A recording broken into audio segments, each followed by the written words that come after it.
entidad muy importante que es la insuficiencia cardíaca. A esta patología de especies es el punto final de muchas enfermedades como ser la hipertensión arterial, las valvulopatías, la insuficiencia cardíaca, es decir, las miocardiopatías, el Chagas, las arritmias, todos al final pueden llevarnos a un cierto grado de insuficiencia cardíaca.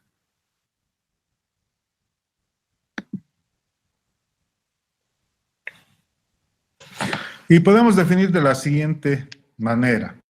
La insuficiencia cardíaca es un síndrome clínico que tiene síntomas típicos. Por ejemplo, disnea, edema en extremidades inferiores, regiones de declive, ¿no? Fatiga, entre los signos ingurgitación yugular elevada, reflujo hepatoyugular, estertores crepitantes osales, pulmonares. El edema periférico generalmente es simétrico y es vespertino. Y todo esto gracias a una anomalía cardíaca estructural o funcional que produce una reducción del gasto cardíaco o una elevación de las presiones intracardíacas en reposo o en el ejercicio. Etiología. Pueden haber afectaciones del miocardio, alteraciones de la precarga o de la poscarga. Cuando hablamos de la función contráctil del corazón, podemos pensar que puede ser secundario un infarto de miocardio, por ejemplo, un infarto anterior extenso, que nos puede dar insuficiencia cardíaca. Atoxicidad, por ejemplo, pacientes que tienen cáncer reciben quimioterapia y la quimioterapia puede causar daño en los miocitos y también generar insuficiencia cardíaca. Daño inflamatorio o inmunomediado, procesos infiltrativos como la sarcoidosis, alteraciones metabólicas, alcoholismo, enfermedades genéticas, por ejemplo la miocardiopatía hipertrófica, alteraciones hormonales, nutricionales. Y alteraciones de la precarga o de la poscarga. De la poscarga, la hipertensión arterial, que es muy frecuente en nuestro medio, más del 20%, y en general en todo el mundo. Defectos estructurales en válvulas y miocardio, las estenosis, las insuficiencias, que pueden ser adquiridas o congénitas, enfermedades del pericardio como la pericarditis, del endomiocardio, estados hiperkinéticos como el hipertiroidismo, las fístulas también, sobrecarga de volumen y arritmias que pueden ser taquiarritmias o bradiarritmias.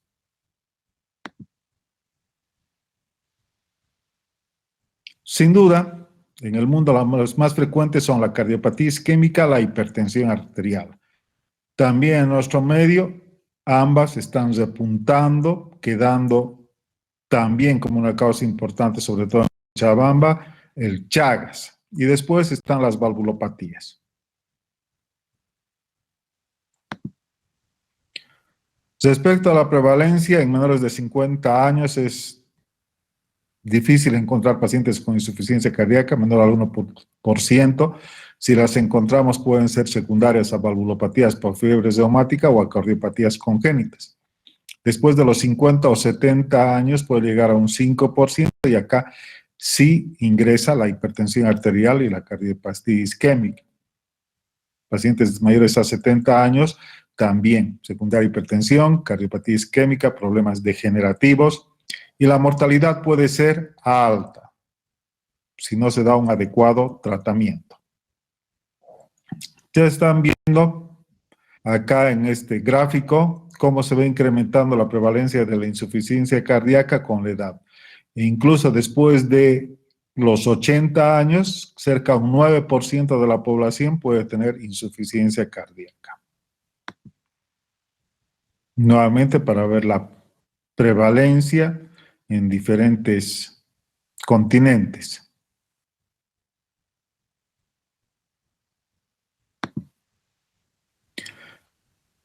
¿Cuál es la fisiopatología?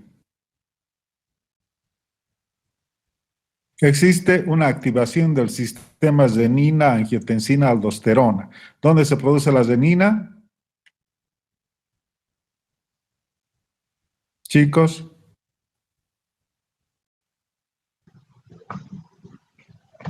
Células yuxtaglomerulares. del riñón. Después, a ver, seguí contándome cómo continúa esa cascada, ese ciclo. Mm, bueno, las células producen la renina que van a activar al precursor de la angiotensina para convertirla en angiotensina 1. Esta va a ir al pulmón, a los AT2, para convertirse en angiotensina 2 y va a activar la aldosterona. La aldosterona que se tiene sodio y agua, ¿no es cierto? Que se encuentra en la suprarrenal. Y todo esto después lleva a la hipertrofia y a la apoptosis de los músculos miocárdicos y también al aumento de la poscarga. Por eso existen varios fármacos que van a actuar en diversos niveles de lo que significa el sistema renina, angiotensina, aldosterona. Por ejemplo, los IECAs que actúan ¿dónde?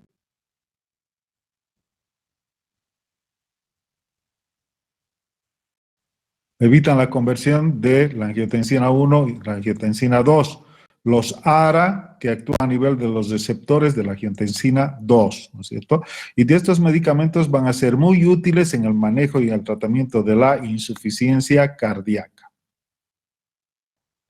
Y la función ventricular básicamente depende de la contractibilidad, es decir, de la fuerza, contracción del músculo cardíaco, que en general está dada por la fracción de eyección, la poscarga, que está dada por la resistencia periférica sistémica, y por la precarga, que depende básicamente del retorno venoso. Y todo esto va a generar un volumen sistólico de eyección, que por la frecuencia cardíaca nos va a dar el gasto cardíaco, ¿no es cierto? Que normalmente, ¿a cuánto equivale el gasto cardíaco en un adulto?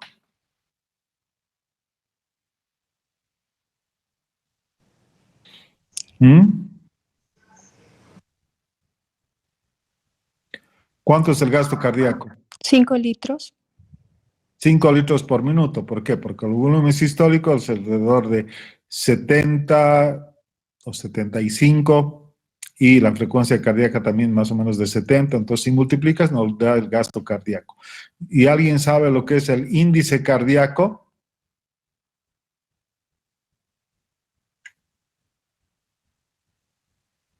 Pero no es referente a la radiografía de tórax. ¿Alguien sabe del índice cardíaco?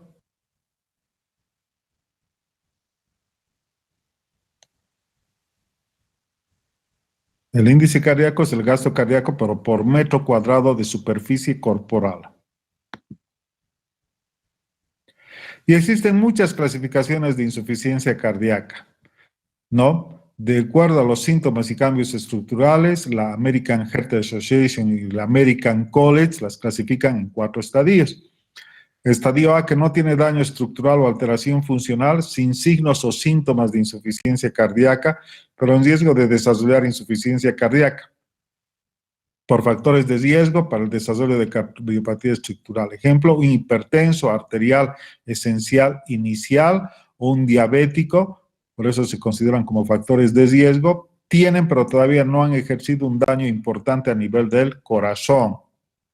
En el estadio B ya existe una alteración estructural fuertemente desarrollada fuertemente relacionada con la insuficiencia cardíaca, pero todavía no tiene signos o síntomas de insuficiencia cardíaca. Entonces, este mismo paciente hipertenso que después va a desarrollar hipertrofia ventricular izquierda y disfunción ventricular diastólica. En el estadio C, además tiene síntomas asociados a daño estructural cardíaco. Si estamos hablando de este paciente hipertenso, ya puede presentar entonces disnea de esfuerzo o puede estar asociado a alteraciones o aterosclerosis y generarnos episodios de angina de pecho. En el estadio D, insuficiencia cardíaca con sintomatología en reposo a pesar del tratamiento máximo. Entonces, el paciente hipertenso que inicialmente hace hipertrofia ventricular izquierda para compensar, pero que posteriormente produce dilatación, disminución del gasto cardíaco y baja fracción de eyección. Existe otra clasificación funcional de la NIHA, de la New York Heart, que las clasifican en 4, clase funcional 1, clase funcional 2, 3 y 4. Así que es bueno que cuando ustedes coloquen o rotulen un paciente con diagnóstico de insuficiencia cardíaca, agreguen además la clase funcional en la que está. En la clase funcional 1 no tiene síntomas con actividad habitual. En la clase funcional 2 tiene síntomas con actividad moderada. En la 3 síntomas con actividad ligera. Por ejemplo, subir un piso, por ejemplo, caminar una cuadra tiene disnea. Y la clase funcional 4, en la que su sintomatología es de reposo o con actividad mínima. Por ejemplo, ir al baño, peinarse. Existen algunos términos también con los cuales es importante que se familiaricen. Insuficiencia cardíaca puede ser por el tiempo de evolución aguda y crónica. Insuficiencia cardíaca crónica, por ejemplo, una miocardiopatía chagásica, puede estar estable, puede ser una insuficiencia cardíaca descompensada. Y la insuficiencia cardíaca nueva, por ejemplo, un infarto agudo de miocardio, ¿cierto?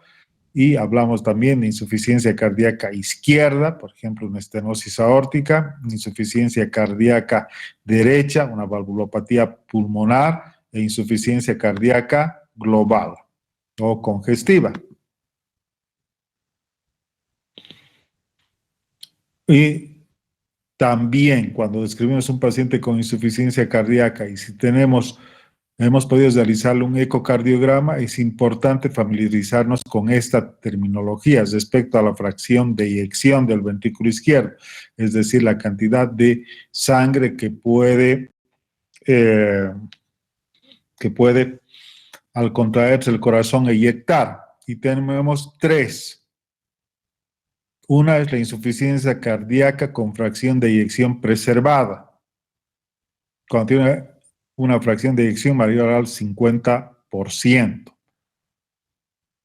Insuficiencia cardíaca con fracción de diafragma intermedio cuando la fracción de eyección está en 40 o 49%, insuficiencia cardíaca con fracción de eyección reducida menos de 40%. Estos ya son dilatados.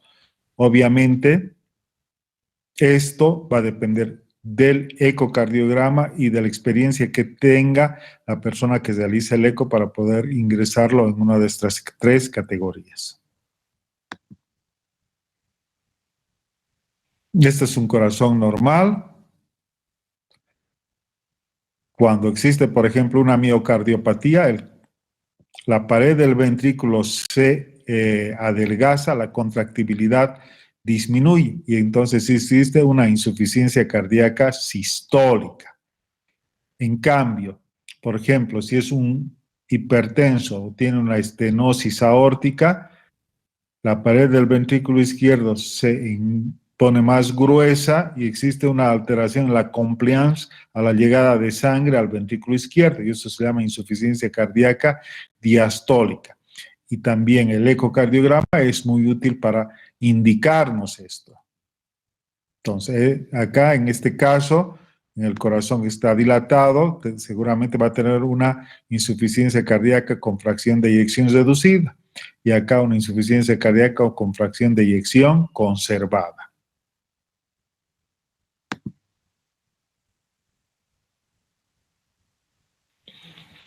Hablamos de las miocardiopatías dilatadas, no isquémicas, estas que van a tener baja fracción de eyección, que pueden ser tóxicas, como quimioterapia que habíamos mencionado, los pacientes con cáncer, el alcohol, la cocaína también, infecciosas, miocarditis virales, que pueden tener una evolución rápida, incluso pueden llegar a la muerte, la enfermedad de Chagas, la taquicardiomiopatía, por ejemplo, que pacientes que están con fibrilación auricular de alta respuesta o flutter auricular de mucho tiempo, pueden llegar a desarrollar miocardiopatías dilatadas.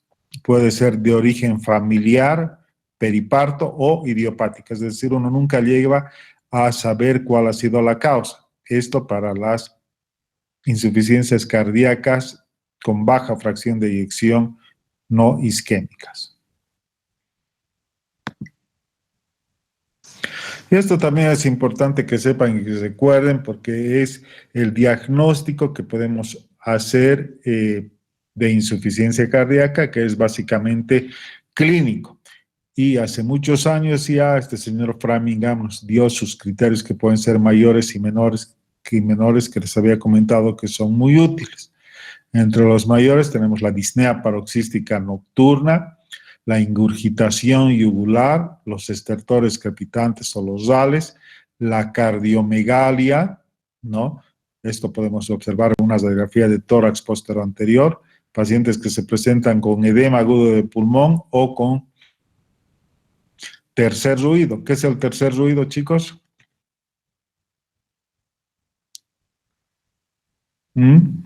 ¿Alguien sabe qué es el tercer ruido? Fisiología. Nadie. ¿Han aprobado fisiología, fisiopatología? Entonces, el sonido que se ausculta durante la fase de llenado rápido en un ventrículo izquierdo dilatado. Y a veces cuando toma cierta cadencia se llama ritmo de galope y es un signo manifiesto de insuficiencia cardíaca izquierda. Claro que puede haber tercer ruido también en el ventrículo derecho.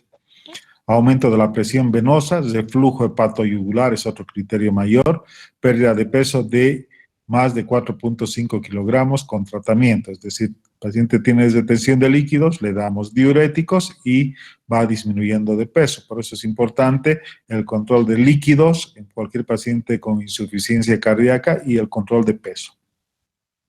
Los criterios medidores son edemas maleolares, ¿no? Tos nocturna, disnea de esfuerzo, hepatomegalia, derrame pleural y la taquicardia mayor a 120 latidos por minuto. Hacemos el diagnóstico con 2 mayores y un menor solo válido si se excluyen otras causas. Entonces, esta tablita es muy importante que la tengan en mente.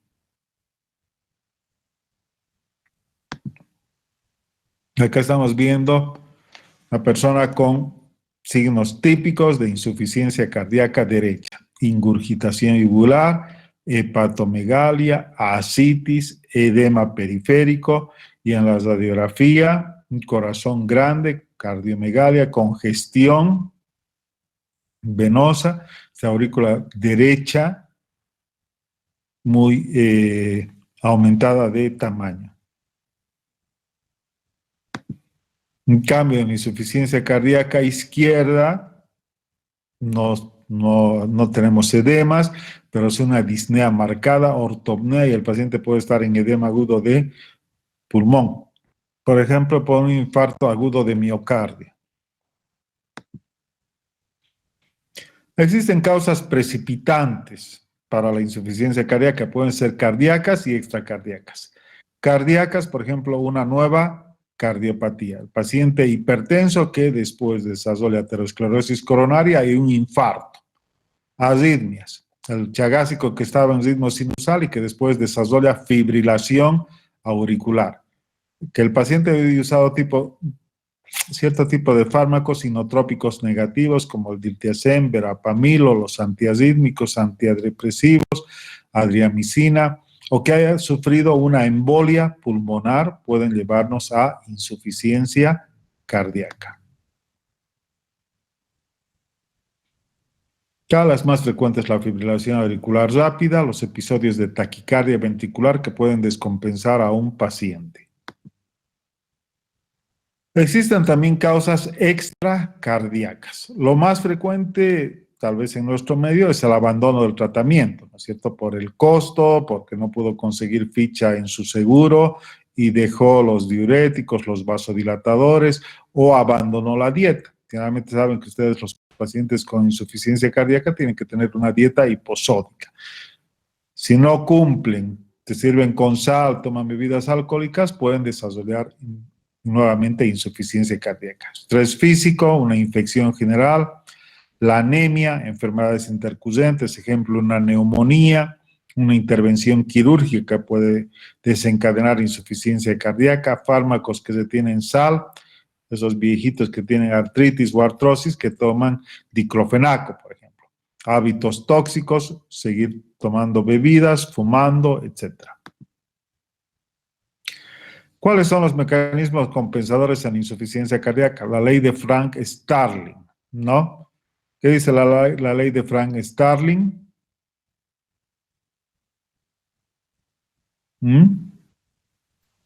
Que el corazón bomba todo lo que le llega.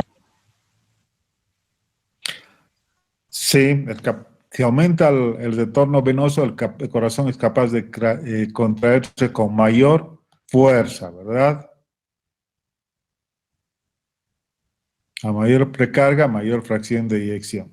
El sistema renina-angiotensina-aldosterona que acabamos de observar, el sistema de la adrenalina neurohumoral, el inotropismo, depende del sistema adrenérgico de la noradrenalina y adrenalina, entonces el corazón empieza a contraerse mucho más intensamente y se puede llegar a desarrollar una hipertrofia ventricular izquierda, por ejemplo, el hipertenso que ha incrementado la poscarga del corazón, entonces el corazón se hipertrofia.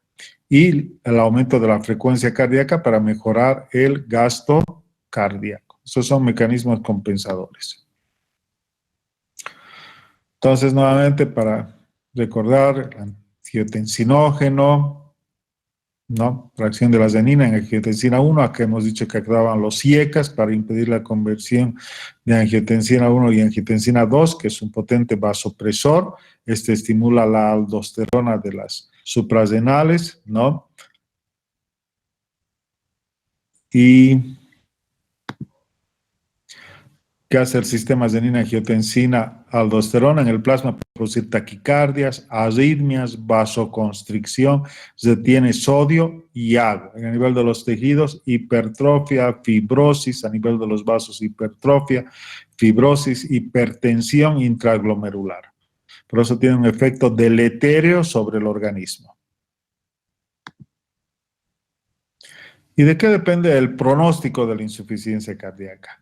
Depende de la edad, obviamente personas mayores van a tener peor pronóstico, del sexo, del estatus socioeconómico. Las personas que tienen un menor ingreso tienen peor pronóstico, no tienen mucho acceso a centros hospitalarios o a medicamentos, a la severidad de la insuficiencia cardíaca. Aquí viene la clase funcional. Si está en una clase funcional 4, tendrá peor pronóstico. Al tiempo de duración de la insuficiencia cardíaca, ¿no? Al estado clínico, a la frecuencia cardíaca basal, si tiene hipotensión, también es un dato de mal pronóstico, si tiene hipoperfusión o fragilidad o está en choque cardiogénico, también. La baja fracción de eyección, ¿no? Tiene directa relación con el pronóstico. La hipertensión pulmonar, a nivel de lo que significa exámenes complementarios, los biomarcadores como los péptidos natriuréticos que vamos a ver posteriormente cuáles son y cómo se elevan, la hiponatremia, la insuficiencia renal, test genético, bueno, no vamos a hablar de eso, a que el paciente tenga además fibrilación auricular, de haber desencadenado una fibrilación auricular que ustedes saben, en el ritmo sinusal, un 20-25% del gasto cardíaco es contribución de la contracción auricular. Pero si tenemos una fibrilación auricular con una contracción caótica, el gasto cardíaco también va a estar deteriorado. A la presencia de arritmias ventriculares, particularmente la taquicardia ventricular. A que tenga otras patologías concomitantes, por ejemplo, que sea diabético, que tenga anemia, que tenga patología renal, que tenga un problema de, por ejemplo, fibrosis pulmonar, ¿no? La falta de adherencia al tratamiento, hospitalizaciones, a mayor número de hospitalizaciones, peor el pronóstico. Que haya sido recuperado de una muerte súbita, peor el pronóstico. Y en el tratamiento tenemos que trazarnos objetivos, y dentro de esos objetivos está primero mejorar la supervivencia, es decir, que puedan vivir muchos más años, disminuir la morbilidad, número de internaciones, ¿no es cierto? mejorar la capacidad de esfuerzo, que pueda pasar, por ejemplo, de una clase funcional 3 a una clase funcional 1 con la medicación. Y esto va a repercutir sobre la calidad de vida del paciente, disminuir las alteraciones neurohormonales, disminuir la progresión de la insuficiencia cardíaca y obviamente disminuir los síntomas. Eso es lo que queremos conseguir con un tratamiento óptimo y adecuado. Y el tratamiento de la insuficiencia cardíaca es escalonado, es progresivo, ¿no es cierto? Pacientes que no tienen mayor sintomatología de insuficiencia cardíaca hay que disminuir los factores de riesgo, ¿no es cierto? Si tiene, por ejemplo, dislipidemia, si tiene sobrepeso, si tiene sedentarismo, bueno, hay que cambiar sus estilos de vida. En el estadio B, cuando ya tiene una alteración estructural del corazón, ahí sí ya podemos empezar con medicamentos como los IECAS, los ARAS, ¿no? Los beta bloqueantes. En el estadio T3, cuando además tiene síntomas, aparte de los IECAS, los ARAS, podemos usar beta bloqueantes, después considerar el uso de diuréticos, de digoxina. Luego existen algunos dispositivos como la resincronización cardíaca, la revascularización. El tratamiento puede ser multidisciplinario, podemos agregar espironolactona, ¿no? Nesiritide, valsartán más neprilicina y lo último, los últimos escalones se refiere al apoyo con inotrópicos, la dopamina, la dobutamina en pacientes refractarios que están en clase funcional 4 y en general hospitalizados, los dispositivos, como ser los cardiodesfibriladores, los desincronizadores y lo último puede ser el trasplante cardíaco. Vamos a ir viendo varios de estos pasos que vamos a ir dando de acuerdo a la gravedad y a las características de la insuficiencia cardíaca. Tratamiento farmacológico base, pilar para el manejo de la insuficiencia cardíaca, en particular con fracción de eyección reducida, son los beta bloqueantes. ¿Qué beta bloqueantes conocen que mejoran la sobrevida? Carvedilol, Carvedilol, ¿cuál más? bisoprolol, Atenolol. metaprolol también, El atenolol no.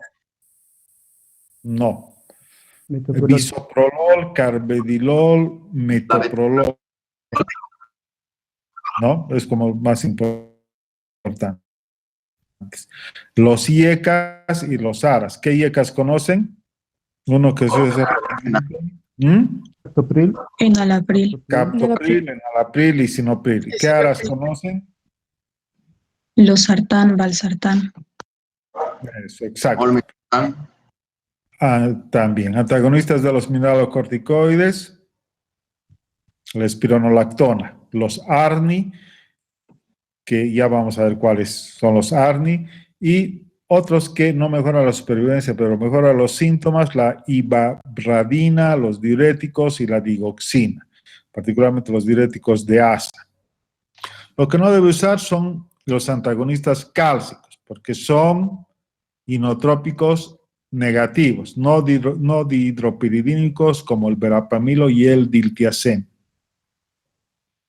Los anticoagulantes hay que ver, de acuerdo a si tiene fibrilación auricular o tiene trombos, entonces sí podemos dar anticoagulantes. Vamos a ver cada uno de estos.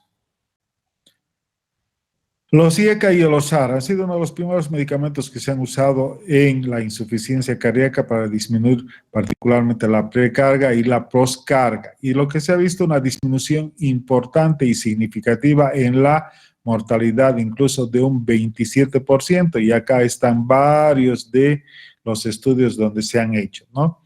Lo mismo también con los ARAS, acá con candesartán, por ejemplo, ¿no? Y acá con un IECA. Se ha visto también una disminución del reingreso de las hospitalizaciones, del riesgo de infarto, de problemas renales, ¿no? Hay que tener cuidado porque puede producir hipotensión y puede producir hiperpotasemia. En alguna época se usaron IECAS y ARAS en forma concomitante, pero no es lo ideal porque produce hiperpotasemia. También hay que tener cuidado en la asociación de IECAS y ARAS más espironolactona. No quiere decir que está contraindicado, pero sí hay que hacer seguimiento a los niveles del potasio. Y un efecto colateral del enalapril particularmente es la tos. Y nuevamente, recomendarles que no debe usarse IECAS y ARAS juntos. Lo que sí puede usarse es hidralazina más nitratos, pero en nuestro medio no hay mucho, así es que generalmente empezamos con IECAS, ARAS. Y acá en este estudio, por ejemplo, la probabilidad de muerte disminuyó en forma significativa con el enalapril, fue uno de los primeros estudios. Otro con captopril también disminuyó. O sea, son muchos estudios que sí han demostrado que son muy útiles. Efectos indeseables, tos seca, ¿no? Puede haber hiperpotasemia y edema angineurótico. Esas como las más frecuentes. Esas otras no se ven mucho. Y los IECAS vamos a dar en pacientes con insuficiencia cardíaca sistólica, asintomáticos y sintomáticos. Por ejemplo, estadio B, ¿no? O también pacientes que pueden estar en clase funcional 3 o insuficiencia cardíaca clase funcional 4. La dosis que se usa es progresiva. Por ahí empezamos en el caso del enalapril con 5 miligramos y podemos llegar a 40 miligramos día dependiendo si el paciente tolera o no. Beta bloqueantes. ¿Qué hacen los beta bloqueantes? Mejoran la fracción de eyección, mejoran la sobrevida porque disminuyen la mortalidad súbita y total. Estos son algunos estudios, el CIVIS, el Copernicus, el MERIT, con algunos de los beta bloqueantes que ya me indicaron, como sea el bisoprolol, carvedilol, metoprolol, disminuye los reingresos hospitalarios y en general se deben usar cuando el paciente está estable o en un medio hospitalario. Porque si le damos un beta bloqueante en un paciente que está con insuficiencia cardíaca clase funcional 4, por ahí podemos deteriorarlo. Entonces, indicaciones beta bloqueantes, insuficiencia cardíaca sistólica clase funcional 2, 3 y 4, pero acá compensados. Sobre todo en pacientes con cardiopatía isquémica. Pacientes con miocardiopatía hipertrófica, contraindicaciones de los beta bloqueantes, que tengan asma, que tengan bradiarritmias, bloqueos AB, por ejemplo, o que tengan problemas de circulatorios periféricos con claudicación intermitente.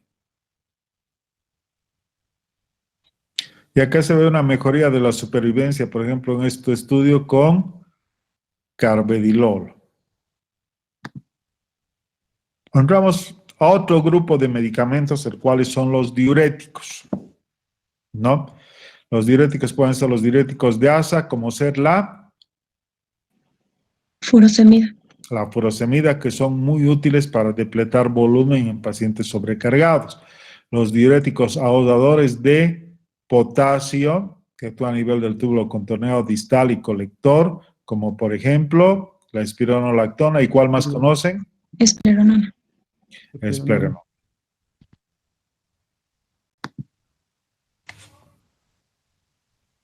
Entonces, lo que hacía la espironolactona es detenía sodio y agua, producía edemas, ¿no? Y era capaz también de producir arritmias por extracción de potasio y de magnesio. Y era capaz de producir fibrosis, la aldosterona. Por eso utilizamos la espironolactona para evitar todo este círculo.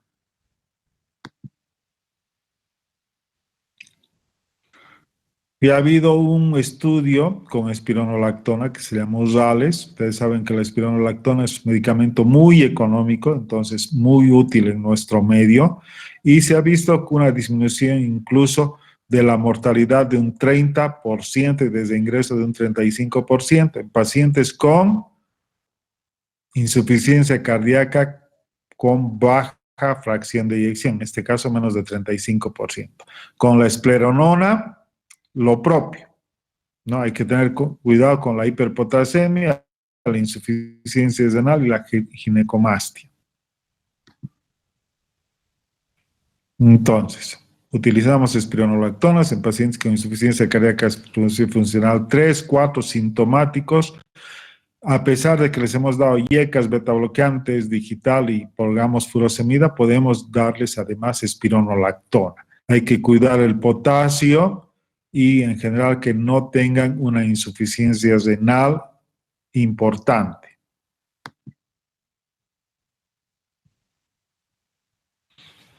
Entonces, este grupo de medicamentos que ha demostrado disminuir la mortalidad están los receptores de la angiotensina, los IECA, con una disminución de un 10 hasta un 20%, los beta bloqueantes, que pueden llegar a un 30%, y la espironolactona. Entonces, si vamos combinando varios de estos medicamentos, vamos a tener un efecto aditivo y por ende vamos a mejorar en forma importante y significativa la sobrevida de los pacientes con insuficiencia cardíaca con fracción de eyección reducida. Entonces, estos son los medicamentos de primera línea. Ahí hablamos de los pacientes chagásicos, de aquellos pacientes que han tenido un infarto y han quedado dilatados o valvulares también. Digoxina. La digoxina es un medicamento que se ha venido usando durante muchos años, ¿no? Actúa a nivel de la bomba de sodio-potasio dependiente. Cambia sodio por calcio. Disminuye el neurocosuro singular de sodio a tener el sistema humoral. Que tienen que recordar la calidad de vida. Por eso no es uno de los medicamentos que vamos a usar como primera línea. Este es su mecanismo de acción, que ya conocen porque han llevado farmacología, ¿no? Y en este estudio, por ejemplo, de la evolución de la insuficiencia cardíaca versus placebo, la digoxina fue mejor, o sea, mejoró la calidad de vida, mejoró el tiempo de esfuerzo, la capacidad funcional. Pero se morían igual, ¿no es cierto? La mortalidad no ha cambiado. Y hay que tener cuidado con la digoxina porque la ventana entre la dosis terapéutica y la dosis tóxica es muy cortita. Y generalmente, si tenemos una intoxicación digitálica, podemos tener arritmias supraventriculares o ventriculares, extrasístoles, taquicardia ventricular, bloqueos sinauriculares y ventriculares. Si se produce algo de esto, más bien va a empeorarnos la insuficiencia cardíaca. Entonces vamos a usar digoxina para mejorar la sintomatología en pacientes tratados ya con IECAS o ARAS que tienen betabloqueantes y diuréticos. Entonces, recién después podríamos pensar en usar digoxina, en especial pacientes con fibrilación auricular e insuficiencia cardíaca con fracción de eyección reducida. Esa es una de sus principales indicaciones. La dosis va de 0,125 a 0,25 miligramos día. Y lo que les comenté, en pacientes sobre todo con insuficiencia cardíaca y con fibrilación de alta respuesta, puede ser muy útil. Bueno, vamos a llegar hasta acá, no quiero sobrecargarlos mucho. Mañana vamos a continuar con insuficiencia cardíaca. Me gustaría que para mañana repasen todo lo que hemos comentado. Mañana va a ser nuestra última clase. Vamos a seguir hablando de el tratamiento farmacológico y tratamiento eléctrico. Entonces, las bases del tratamiento de la insuficiencia cardíaca son modificaciones del estilo de vida, lo que antes se llamaba tratamiento no farmacológico, ¿no es cierto? La dieta hiposódica. ¿Cuánto consume normalmente una persona de sodio? ¿Cuánto es el consumo normal? ¿Alguien sabe? ¿Se han dormido? ¿No son 2.300 miligramos al día, doctor? De 4 a 6 gramos de cloruro de sodio. Cuando hablamos de dieta hiposódica, quiere decir que el paciente debe recibir entre 2 a 3 gramos o menos de 2 gramos de cloruro de sodio. Entonces, ese es el tratamiento dietético. Después viene el tratamiento farmacológico, con los que significan hieras, IECAS, ARAS, diuréticos, digoxina. Después viene el tratamiento eléctrico, que consiste en los cardiodesfibriladores implantables y los resincronizadores, que ya vamos a ver, y el tratamiento quirúrgico, que vamos a ver también mañana. Entonces, en esa secuencia, las cuatro opciones terapéuticas. ¿Alguna pregunta, dudas?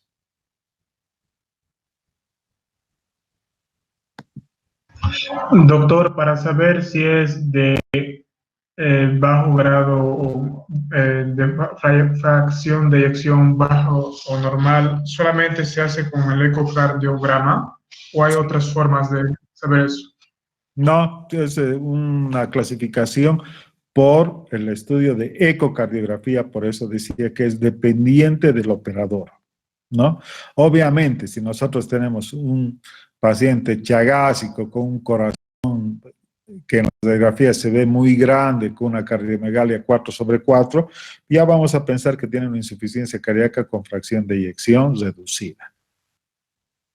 ¿Otra pregunta? Doctor, muchas gracias.